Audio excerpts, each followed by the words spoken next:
The symbolism of the poppy started with a poem written by a World War I brigade surgeon, Lieutenant Colonel John McCrae, who was struck by the sight of red flowers growing on a ravaged battlefield.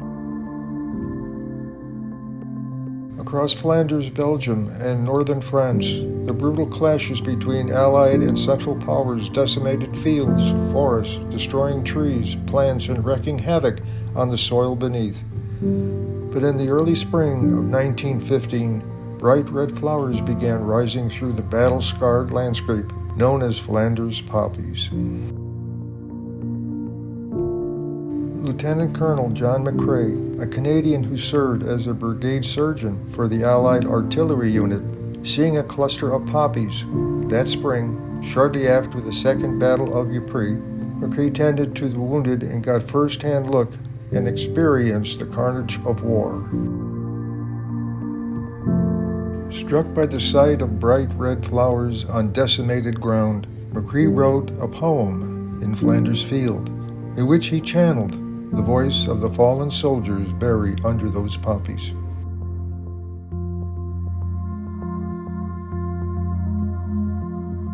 In Flanders Field by John McCrae.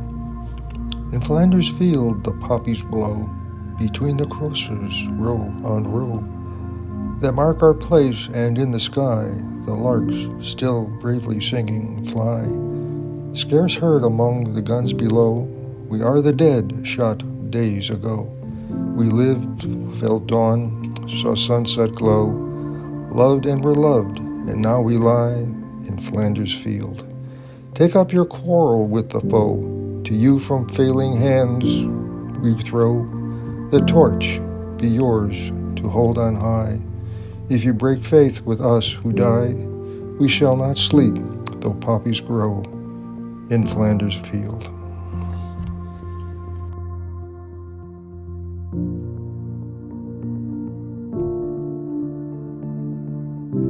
Published in Punch magazine in late 1915, the poem would be used at countless memorials, ceremonies, and become one of the most famous works of art to emerge from the Great War.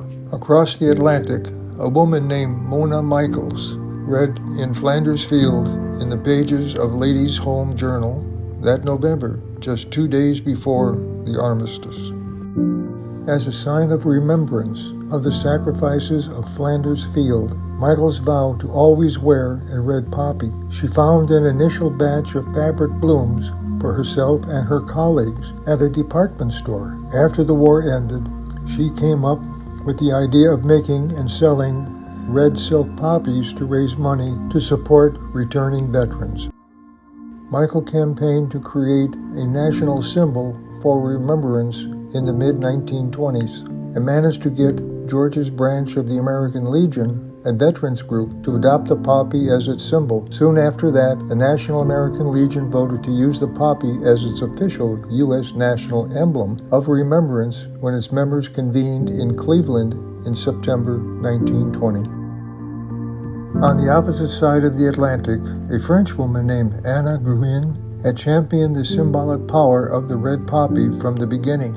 Invited to the American Legion Convention to speak about her idea for an inter-allied Poppy Day, Madame Gruin helped convince the Legion members to adopt the poppy as their symbol and to join her by celebrating National Poppy Day in the United States the following May. Within a year, Gruin brought her campaign to England, where in November 1921, the newly founded Royal British Legion held its first ever poppy appeal, which sold millions of silk flowers. The profit went toward finding employment and housing for Great War veterans.